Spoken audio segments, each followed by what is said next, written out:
You know what they say? They save the best for last. Okay, this week, my week, we can live in. The uncertain futurehood of child.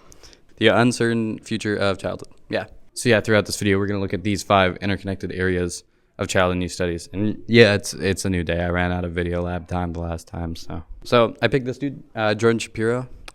I don't think he has any relation to Ben Shapiro. They have the same last name though, so I don't think it's that stupid of a question. Jordan Shapiro, there he is. Are you related to Ben Shapiro? Answer 1 of 9. No, and this is a stupid question. Okay, well, let's get into it. About 7 or 8 years ago, my marriage ended.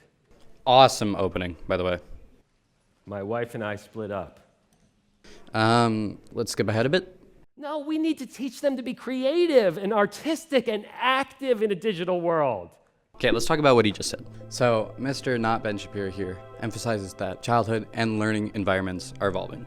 Traditional and old school educational structures are now being challenged by new digital educational structures, where children are learning through more interactive experiences like video games, like he says in the TED Talk. He argues that instead of resisting the shift, should embrace digital play as an opportunity for learning and mentorship. And you know, I agree with him there. He has a point there. I agree with his point there. I skimmed through a bunch of TED Talks and there wasn't really like a good one. So yeah, I picked Jordan Shapiro's because his was the best. One of them had a sign language interpreter in the bottom right, so now I know the sign language word for limited.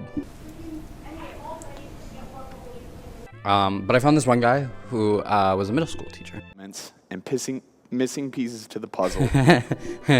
He was about to say pissing misses. That's what happens. That's what happens to all guys at 3 a.m. are pissing misses. That's not the clip I wanted to share. I just think it's funny he said pissing in front of 260,000 people. So I just wanted to make him relive that. But he did put, in my words perfectly, the point that Jordan was making that I would say about Jordan's point that I agree with.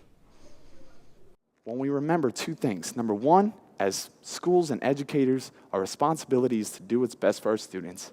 And our students have a device in their pocket that is both infinitely valuable and infinitely dangerous. Because as educators, we're mentors.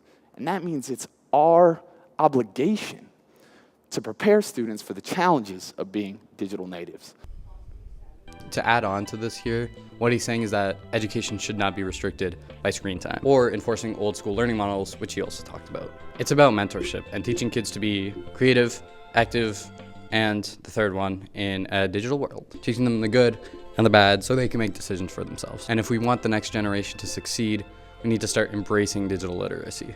And that's the main idea from Jordan's TED Talk, which is technophobia. So technophobia is the fear, dislike, or avoidance of new technology. And as mentors, we need to embrace this digital world and prepare to teach the next generation so they can live in a safe digital environment. And we need to model better digital behavior for children now and of the future. Okay. Which one do I want to look at now?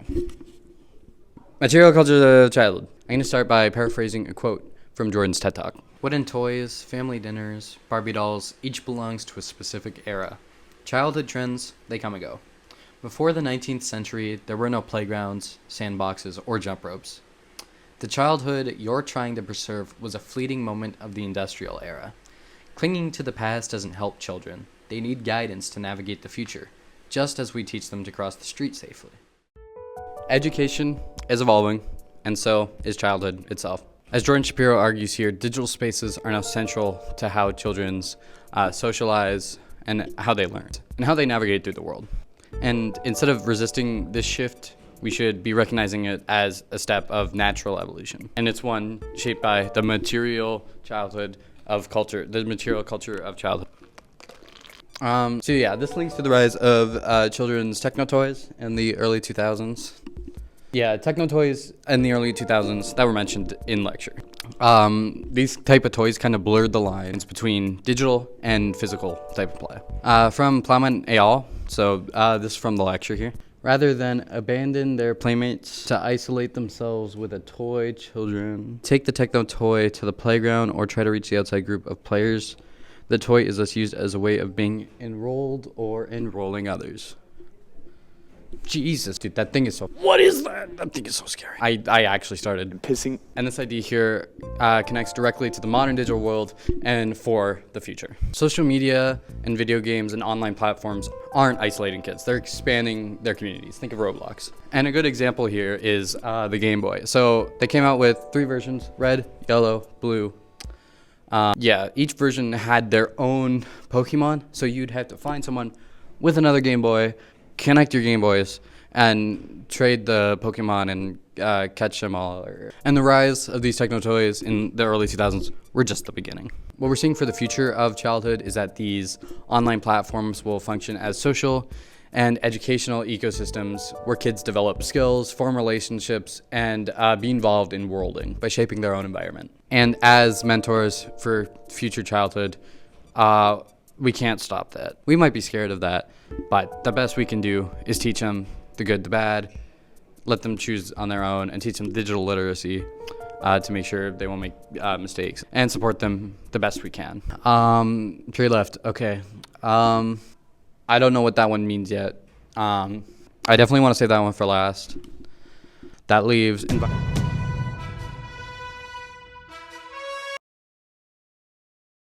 Honestly, that's a tough photo, though. That person right there, like they look like they're actually trying to advocate. They might be constipated, actually.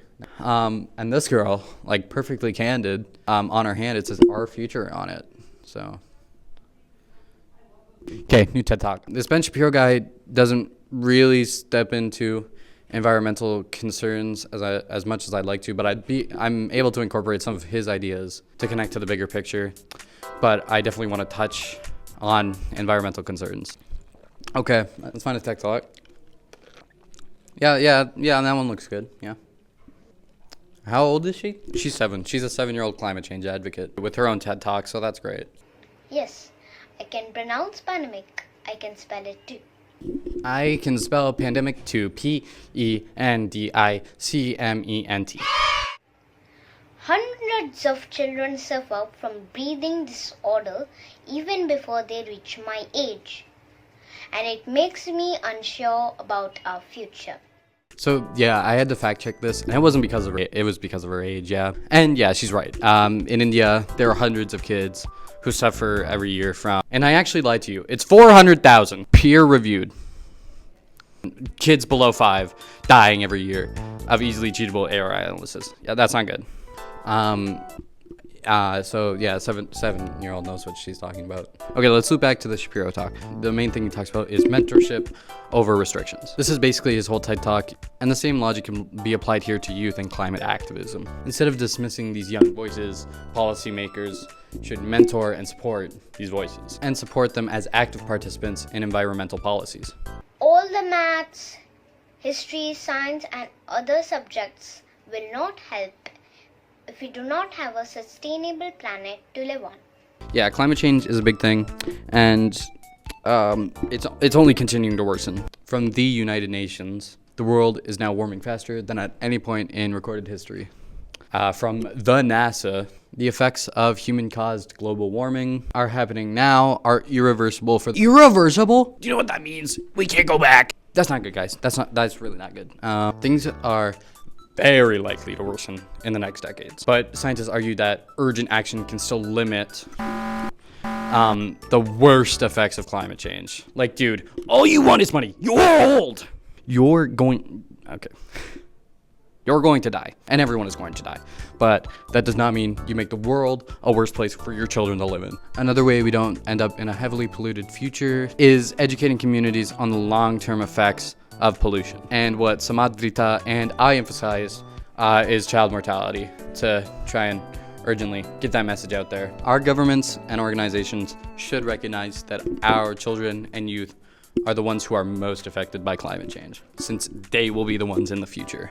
So we should maybe give them a platform or give them a seat at the table where they can shape environmental policy. And so I think that's awesome what TED Talk is doing, is giving Samadrita a platform to advocate for climate change. So she then ends the video by saying, So you see, even a kid can make a change if we put our heart in it. Oh, isn't that so sweet?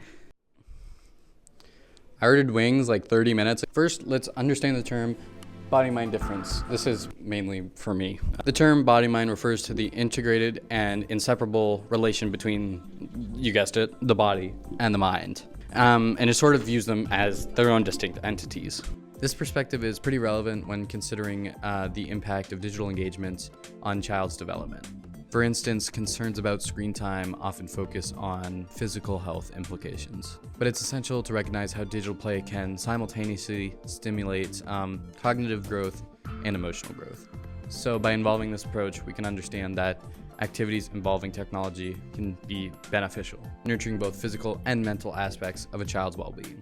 To link this to the uncertain future of childhood, there's 3 ways this can go. First way, we can repeat the technophobia that's happening, resist change entirely, and halt civilization harder than when we burned down the Library of Alexandria. Number 2, Gen Z sucks at parenting. We give our kids unrestricted internet access on their iPad 20, and we and them both become super heavily reliant on technology. And it just starts replacing essential aspects of development instead of enhancing them, which is just what Jordan's TED Talk warns us about in this passive approach, arguing that kids shouldn't be left to navigate digital spaces alone. Just as you wouldn't let your kid walk across the street without making sure they looked both ways first, if you remember. Okay, so can't do that. Or number 3, follow what Not Ben is saying, that we could be mentors and teachers and teach the kids of the future to navigate the modern world and guide children on how to use these digital tools creatively and actively that aids in their development. And that we must teach digital literacy and support them all the way and teach them that we should not be dependent on technology. Mommy, a girl behind you. Okay, Jordan said in his TED Talk, And Socrates knew that. He warned us about the dangers of this terrifying alphabet technology. He said people were going to stop having face-to-face conversations and that our capacity for nuanced communication would be forever lost. yeah, so Socrates was wrong about that. What did words on a page are going to replace face-to-face? What? Sound familiar? Today's parents are just like Socrates, resisting a changing world, trying to stop what's new. But fighting the future won't bring back the past. So yeah, instead of hanging on to these outdated ideas and structures, we should be teaching and creating a new environment of innovation, creativity, collaboration, and independent learning. So, which brings us to AI. Like I mentioned in the last section, we're kind of already becoming super heavily reliant on technology. And AI is not just becoming an external tool we use now, it is rapidly shaping the way we think, learn, and interact, which is emphasized by Jordan's TED Talk. If we let AI and digital platforms shape young minds without guidance, which is the main thing, we risk raising a generation that consumes instead of creates. And we already see that happening, and I'm sure you could see that happening already, and that's not good. And Chelsea kind of touches on that about children in the metaverse. The metaverse could be a great leveler of digital opportunity, or it could further worsen today's digital inequality. That's a pretty good quote. This is straight from the lecture, but I think it's good to retouch on. Kids and the metaverse opportunities. XR Tech has potential to make learning more immersive and powerful, engages kids in world building, facilitates new identity formation. But then the risks. Children's development, safety concerns, content exposure, conspiracy theories, misinformation, economic concerns, immersive environments feel more real, increased surveillance of children impacts privacy, and increased labor and data gathering. And to add on to that, I found this guy from Reddit. An interesting one to think about is how prevalent the internet has become in our societies and how the infection of AI and misinformation will probably lead to its downfall sooner than later. Yeah. And remember, there is no single story of childhood.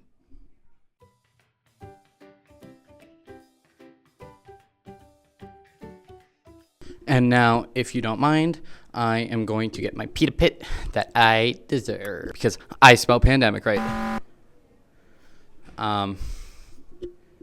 It doesn't look right now that it's typed out.